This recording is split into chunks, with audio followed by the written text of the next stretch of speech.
No primeiro culto, eu comecei uma série sobre Neemias. E agora estou começando uma sobre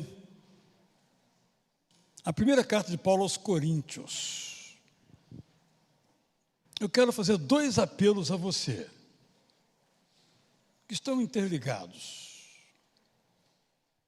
Primeiro põe no seu coração, e vou dizer por quê, vir a todos os cultos das 11 horas para estudar esse livro. E vou dizer por quê. Mas o segundo traga a sua Bíblia, em papel ou digital, indiferente para mim, para você ir acompanhando ali. Na Bíblia, nós temos muitos versículos prediletos, que às vezes arrancamos da página sagrada, porque nos falou muito ao coração, porque é profundo em sua mensagem, etc, etc. Mas às vezes nós perdemos muito da profundidade desse texto, porque não lemos o que vem antes, e não lemos o que vem depois, e não compreendemos o que levou o autor, seja um profeta ou um apóstolo, a escrever aquilo. Quando nós compreendemos isto, o texto que, digamos assim, brilhava preto e branco, ele começa a brilhar multicoloridamente. É o caso, especificamente, da primeira carta de Paulo aos Coríntios. Como nós já conhecemos a carta, certamente todo mundo aqui já leu essa carta. Quem não leu vai ler de hoje para amanhã, pode ser só o primeiro capítulo, fica o segundo para outra semana. Às vezes nós perdemos essa riqueza. Mas há algo mais que eu quero dizer ainda, que é o seguinte.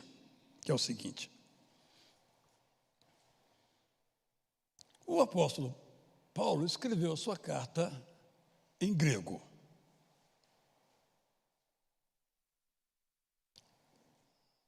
Com o tempo, primeiramente no século IV para o V, essa palavra, Novo Testamento especificamente, também o Antigo Testamento em grego, veio para o latim, que era a língua que todo mundo falava, porque os romanos mandavam no mundo como o inglês hoje. As línguas locais, e quem quisesse fazer negócio, ensinar na universidade, mesmo a praticar medicina, tinha que saber latim. O grego foi desaparecendo, foi surgindo o latim. Depois, com as divisões do mundo, sobretudo a partir dos Estados-nações do século XV e XVI, foram os outros idiomas. Mas ainda o latim, até o século XIX, era muito falado. Tanto é que as missas eram praticadas em latim, porque as pessoas sabiam latim. Não adianta hoje um padre praticar uma missa em latim, que as pessoas podem até saber as palavras, porque decoraram, mas não sabem o que significa. Mesmo Ave Maria.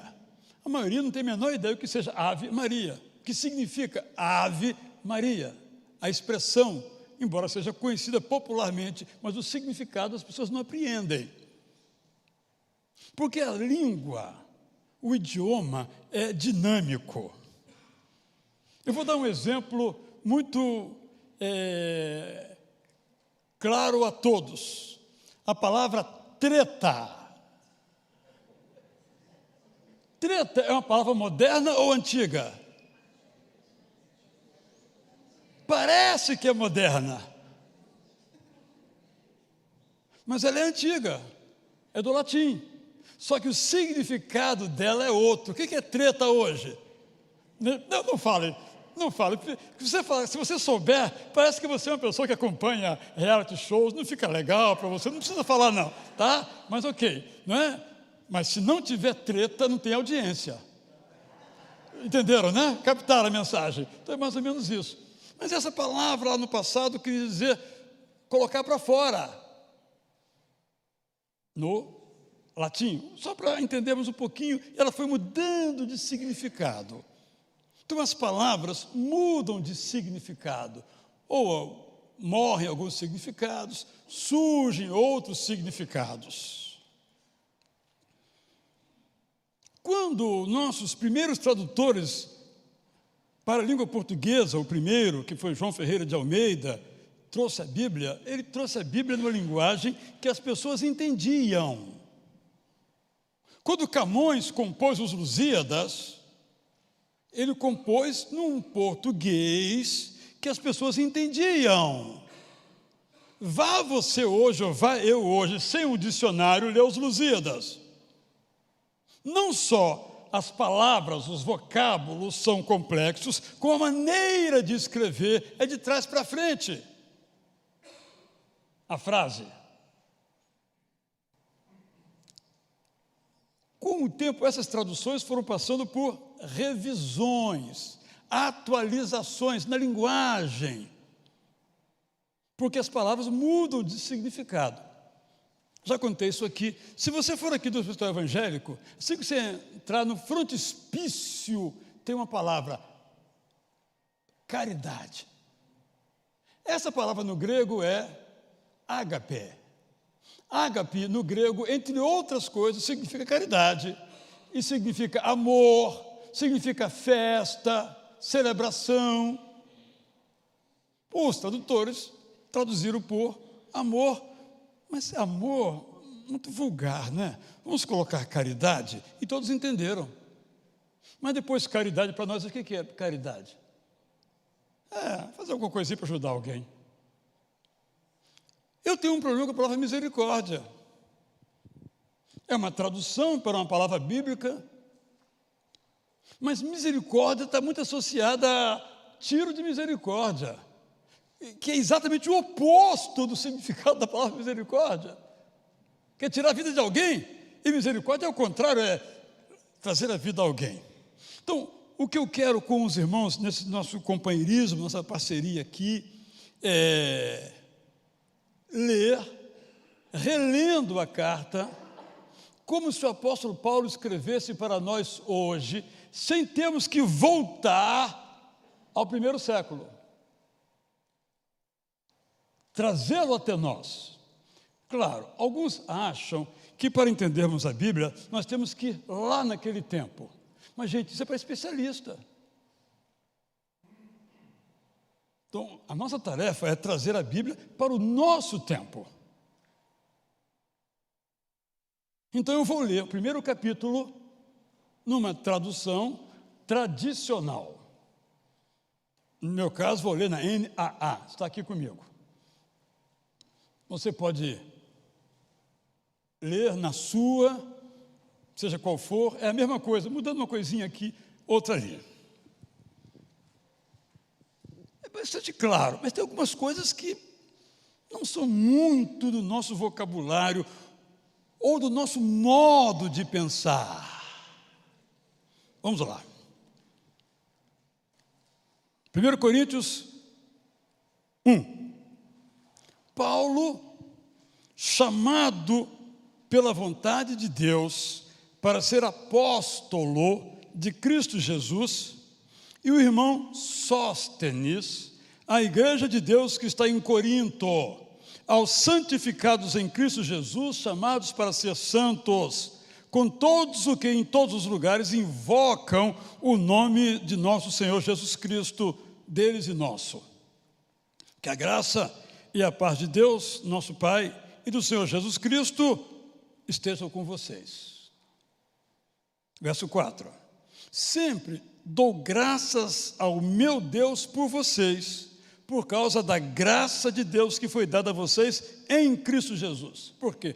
Em tudo vocês foram enriquecidos nele, em toda a palavra e em todo o conhecimento, assim como o testemunho de Cristo tem sido confirmado em vocês, de maneira que não lhes falta nenhum dom, enquanto aguardo a revelação de nosso Senhor Jesus Cristo. E também ele os confirmará até o fim, para que vocês sejam irrepreensíveis no dia de nosso Senhor Jesus Cristo. Fiel é Deus pelo qual vocês foram chamados à comunhão de seu Filho Jesus Cristo, nosso Senhor. Irmãos, Verso 10.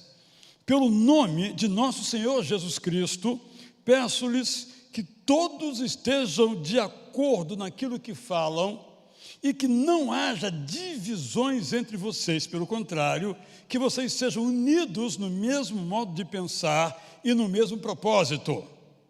Pois, meus irmãos, fui informado a respeito de vocês por alguns membros da casa de Cloé de que há brigas entre vocês. Refiro-me ao fato de cada um de vocês dizer: eu sou de Paulo, eu sou de Apolo, eu sou de Cefas, eu sou de Cristo. Será que Cristo está dividido? Será que Paulo foi crucificado por vocês? Ou será que vocês foram batizados em nome de Paulo? Dou graças a Deus por não ter batizado nenhum de vocês, exceto Crispo e Gaio, para que ninguém diga que vocês foram batizados em meu nome. Batizei também a casa de Estéfanas. Além destes, não me lembro se batizei algum outro. Afinal, Cristo não me enviou para batizar, mas para pregar o Evangelho, não com sabedoria de palavra, para que não se anule a graça, para que não se anule a cruz de Cristo. 18. Certamente a palavra da cruz é loucura para os que se perdem, mas para nós que somos salvos, ela é poder de Deus. Pois está escrito: destruirei a sabedoria dos sábios e aniquilarei a inteligência dos inteligentes. Onde está o sábio? Onde está o escriba? Onde está o questionador deste mundo? Não é fato que Deus tornou louca a sabedoria deste mundo? Visto que na sabedoria de Deus o mundo não o conheceu por sua própria sabedoria, Deus achou por bem salvar os que creem por meio da loucura da pregação. Porque os judeus pedem sinais e os gregos buscam sabedoria, mas nós pregamos o Cristo crucificado, escândalo para os judeus, loucura para os gentios. Mas para os que foram chamados, tanto judeus como gregos, Cristo é o poder de Deus e a sabedoria de Deus. Porque a loucura de Deus é mais sábia do que a sabedoria humana, e a fraqueza de Deus é mais forte do que a força humana. 26, irmãos. Considerem a vocação de vocês. Não foram chamados muitos sábios segundo a carne, nem muitos poderosos, nem muitos de nobre nascimento. Pelo contrário, Deus escolheu as coisas loucas do mundo para envergonhar os sábios, e escolheu as coisas fracas do mundo para envergonhar as fortes. E Deus escolheu as coisas humildes do mundo e as desprezadas, e aquelas que não são, para reduzir a nada as que são, a fim de que ninguém se glorie na presença de Deus. Mas vocês são dele, em Cristo Jesus, o qual se tornou para nós, da parte de Deus, sabedoria, justiça, santificação e redenção, para que, como está escrito, aquele que se gloria, glorie-se no Senhor.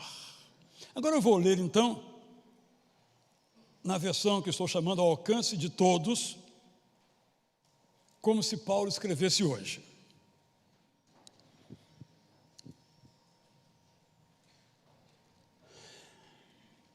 É com temor e tremor que leio.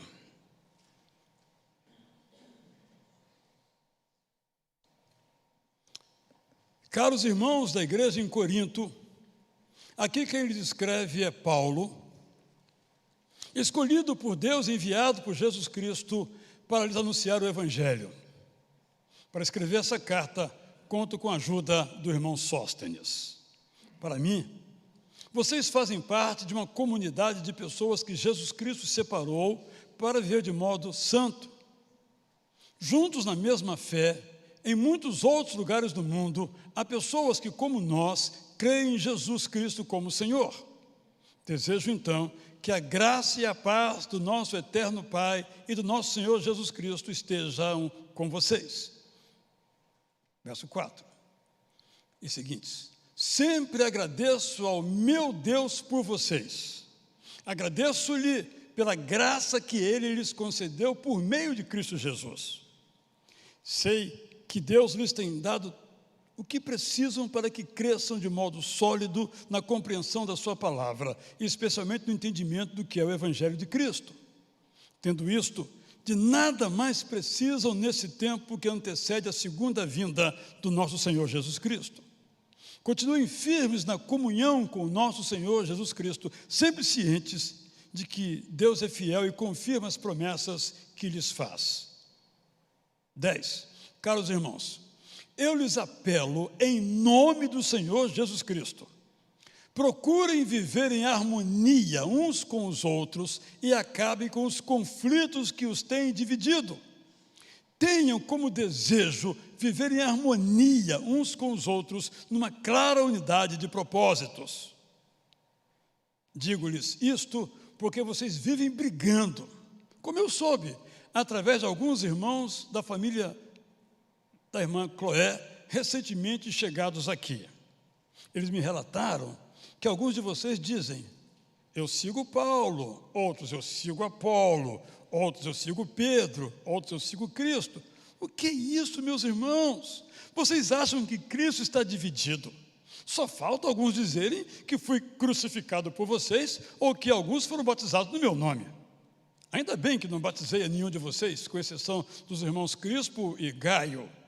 Assim ninguém pode dizer que foi batizado em meu nome. A propósito, lembro-me que batizei o irmão Estéfanos e sua família. Além desses irmãos, a ninguém mais batizei. Na verdade, Cristo não me enviou para celebrar batismos, mas para pregar o Evangelho com toda simplicidade, simplicidade que não diminui o poder da morte de Cristo na cruz. 18. Como vocês bem sabem, a mensagem da cruz é recebida como uma coisa sem pé nem cabeça para os que não a aceitam. Nós, porém, a consideramos como o poder de Deus em ação. Recordemos o que lemos em Isaías 29:14. Destruirei a sabedoria dos sábios e anularei a inteligência dos inteligentes. Então, eu pergunto aos que são respeitados como mentores intelectuais deste mundo: vocês não percebem que Deus tornou vã a sabedoria de vocês? Na verdade, o mundo, embriagado em sua própria sabedoria, não foi capaz de compreender o amor de Deus. Por isso, Deus tomou a iniciativa de salvar os que creem nele. Esta é a mensagem pura e simples que pregamos. Uns esperam por milagres e outros se agarram à sua sabedoria, mas nós pregamos que Cristo foi crucificado. Esta mensagem não é aceita como razoável, nem pelos que seguem suas religiões, nem pelos que amam a sabedoria humana. No entanto, para os que creem, Cristo é o poder e a sabedoria de Deus. Sem dúvida alguma, esse modo de Deus pensar é mais sensato que a sabedoria dos homens. Esse modo de Deus agir é mais poderoso que a força dos homens. 26. Caros irmãos, agora que se lembrem das suas próprias histórias. Lembrem-se de como eram quando foram alcançados pelo Evangelho. Em sua maioria, vocês não eram influentes na sociedade. Vocês não foram salvos por serem instruídos, poderosos ou ricos. Suas histórias mostram que Deus os salvou por não serem sábios ou fortes, porque, na verdade, vocês são simples e fracos. É assim que Deus age. Ele toma as pessoas simples, desprezadas e mesmo desprestigiadas para transformar o mundo. É por isso que não há lugar aos olhos de Deus para nos orgulharmos. Devemos o que somos a Deus por causa de Jesus Cristo. Através dele, Deus nos torna sábios, perdoa os nossos pecados, capacita-nos para uma vida digna e nos garante a vida eterna. É por isso que, como aprendemos em Jeremias 9:24, devemos confiar somente em Deus. Algumas palavras aqui para trazermos para a nossa reflexão. Sóstenes.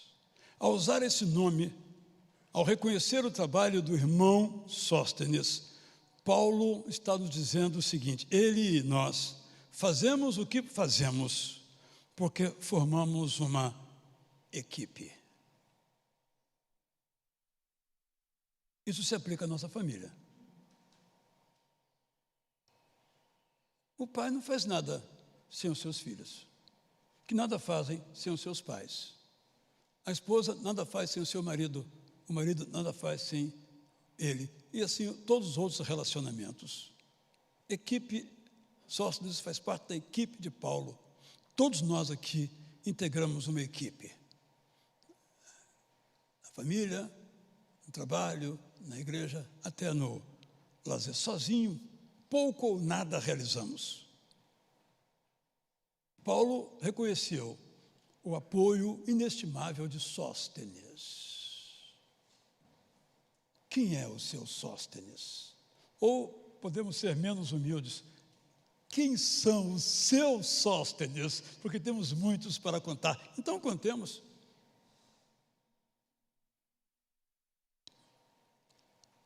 A palavra igreja. Paulo diz que é a igreja de Deus. É muito incômodo ouvir alguém dizer: eu vou na igreja do pastor Israel. Isso é uma heresia. Graças a Deus, meus irmãos, fiquem tranquilos, essa igreja não é minha. Se fosse minha, seria horrível, péssima. Mas essa igreja é de Deus. Não é de os mais influentes, se aqui há, os mais ricos, eu confesso não conheço ninguém. Se é, está secreto. Nossa igreja, vocês sabem, cultivamos isso há muitos anos. Não conheci se foi assim com o pastor Allen, mas foi assim com o pastor Elcio, foi assim com o pastor Duzilek, tem sido assim. Ninguém aqui vem aqui vai orar agora, o doutor fulano de tal, a psicóloga Beltrano, até veio uma aqui agora orar. Aquela é irmã, aqui é irmão. Aqui não tem coronel, já até tivemos, acho que até temos, mas aqui quem fala não é coronel, se houver. Aqui quem fala é o irmão. Porque a igreja é de Deus, sim, glória a Deus. A igreja de Deus não é minha, não é de ninguém, não tem dono. A igreja não pode ter dono. Se for dono, Paulo não diria igreja de Deus, mas igreja do Beltrano ou do Cicrano.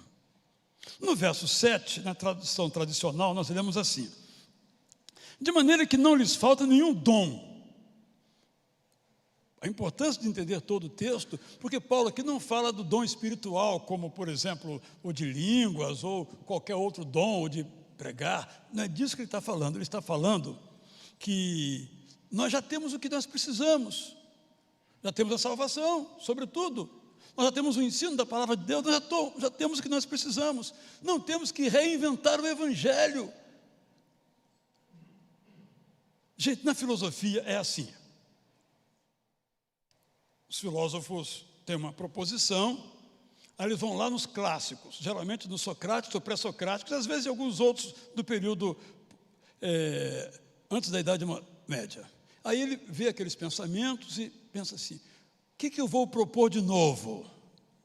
Ou uma releitura daqueles autores lá.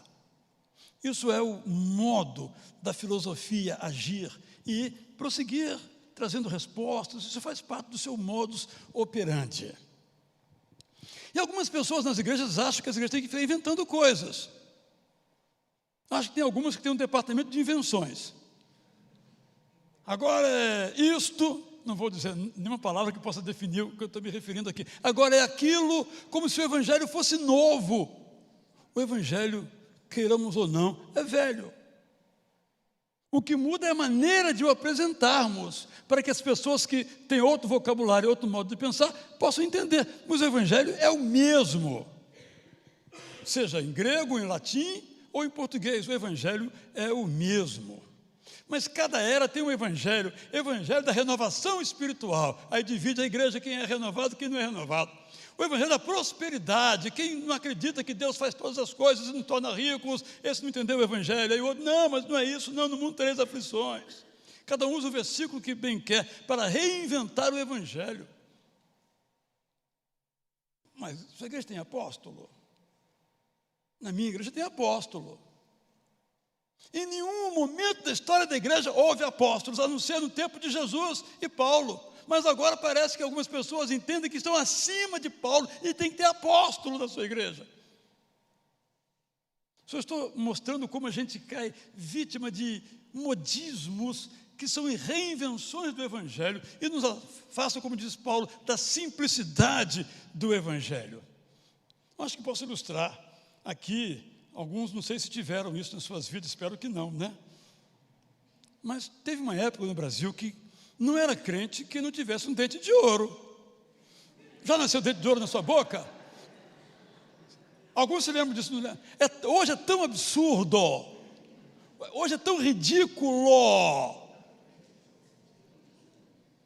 Mas muita gente, né, vinha louvar aqui, fazer assim com o dentinho, para você. Aqui não, gente, aqui não houve isso não. Por aí, que ele esteja o dente de ouro. Então ele é mais especial, ele é mais querido por Deus, porque ele tem o dente de ouro.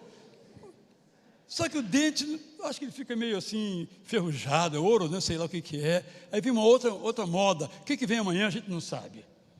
O Evangelho não tem que ser inventado. Nós já temos, diz Paulo, vocês já têm tudo o que precisam. Nós temos a palavra de Deus, o Antigo e o Novo Testamento. Alguém vai inventar uma outra palavra? Até pode, mas não é de Deus. No verso 8, nós encontramos uma expressão que eu acho extraordinária. Falar isso da Bíblia é chover no molhado. Ele fala que nós somos chamados para viver de um modo irrepreensível. Eu às vezes acho que nós desistimos dessa palavra. Não, isso não é para mim não. Bom, você pode achar o que você quiser, eu posso achar o que eu quiser, mas a Bíblia diz que nós temos que viver de modo irrepreensível. Eu nem preciso traduzir a palavra, nós sabemos que é irrepreensível. É óbvio, é evidente ela mesma, mas é assim que eu tenho que procurar viver, de um modo irrepreensível, a começar pelo meu pensamento. Porque se eu pensar, eu até posso guardar as 7 chaves no cofre, mas de repente eu solto. Porque é o que eu penso. Então eu tenho que ir lá na fonte e pastorear o meu desejo para aniquilar aquele que não está de acordo com a palavra de Deus. No verso 10, Paulo fala das tretas de 1 Coríntios. Porque aí era o seguinte, olha, eu sou uma pessoa muito coerente. Eu sigo tudo aquilo que o apóstolo Paulo fala. Mas eu, por exemplo, veio aqui um pregador chamado Apolo, e eu sou um seguidor de Apolo.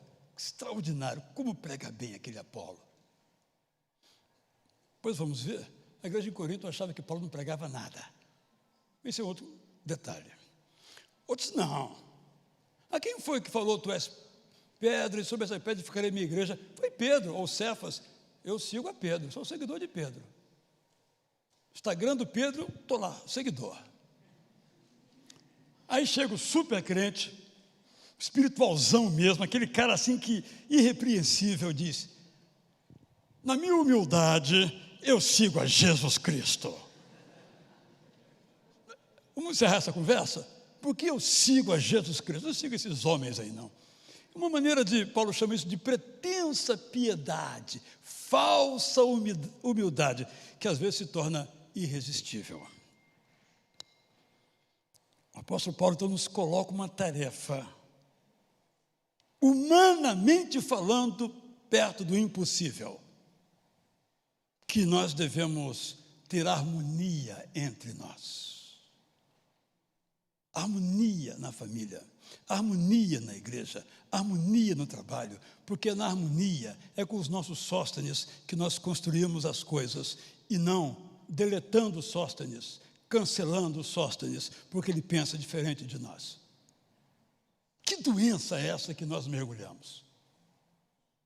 Até quando vão permanecer essas enfermidades fora da igreja e dentro da igreja? Com aquele eu não falo mais, ele é herege. Com aquela não tenho mais comunhão, não quero comunicação, não quero nem mais saber porque isso ou aquilo. Sempre foi assim.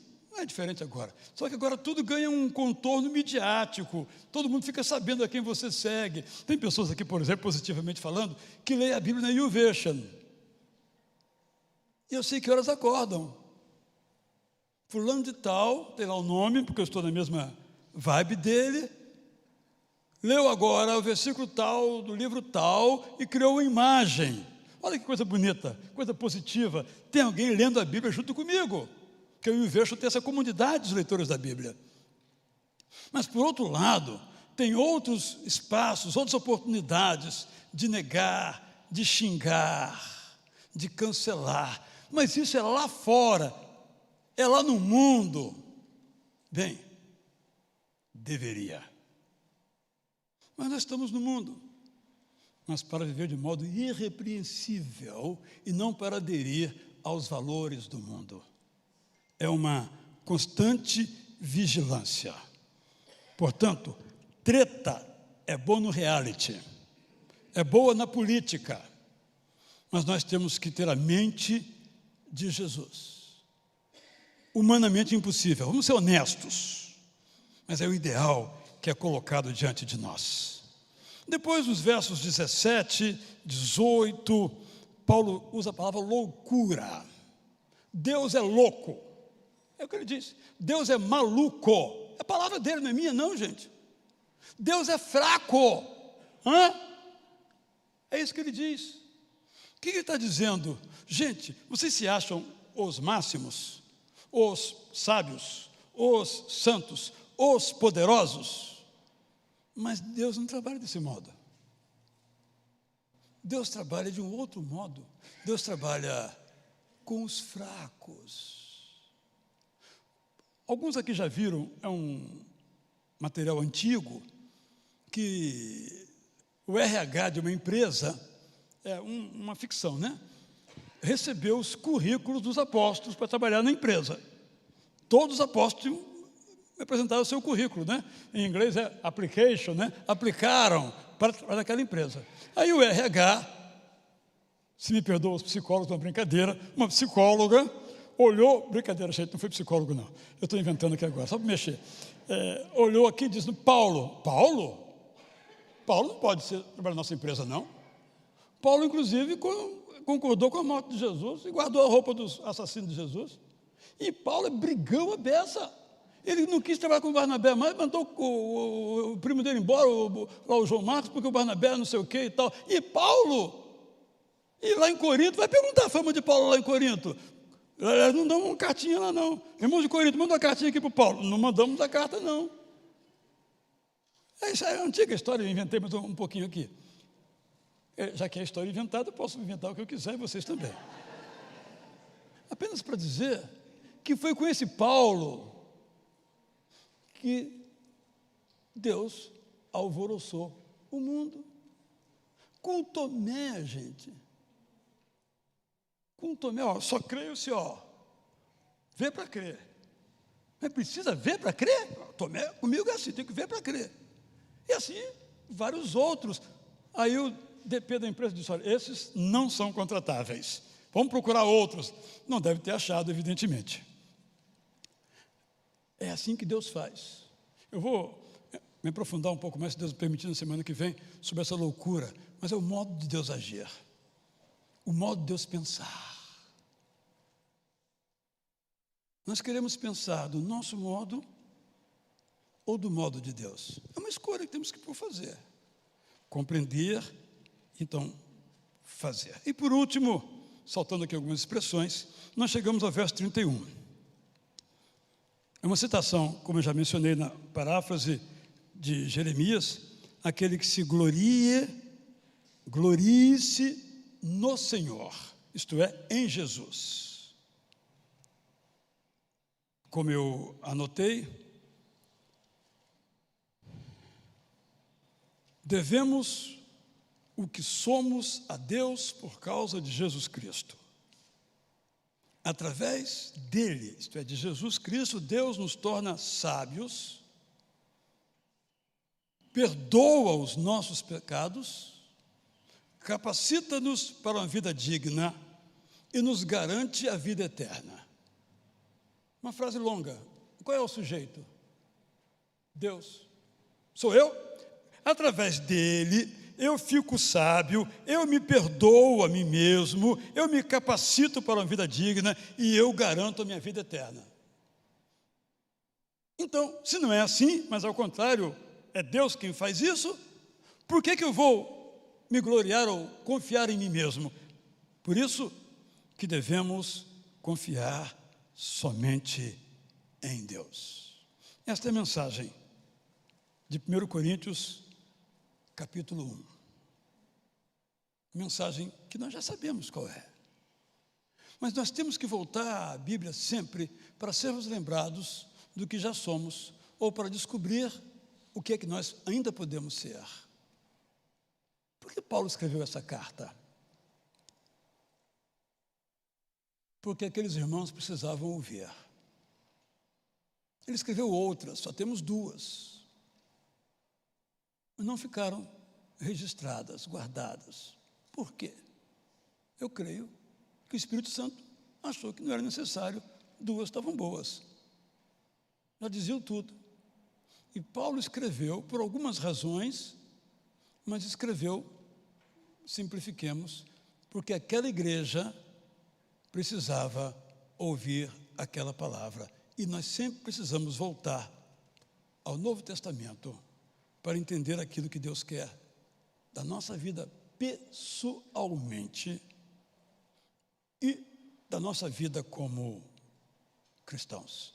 Para tanto, eu quero desejar que aquilo que foi lido, que Deus capacite você para pensar do modo de Deus, mesmo que considerem tudo isso uma loucura. Que Deus lhe dê sabedoria para discernir o certo do errado. Porque a gente ouve tanto o errado que parece que o errado é o certo. Isso é qualquer coisa na vida. Que Deus, então, sempre nos dê essa convicção que nós podemos viver uma vida irrepreensível. E quando Jesus Cristo voltar a segunda vez, vai dizer: servo bom e fiel, entra na alegria da eternidade. Estamos a caminho. Deus nos abençoe. Vamos cantar então em pé.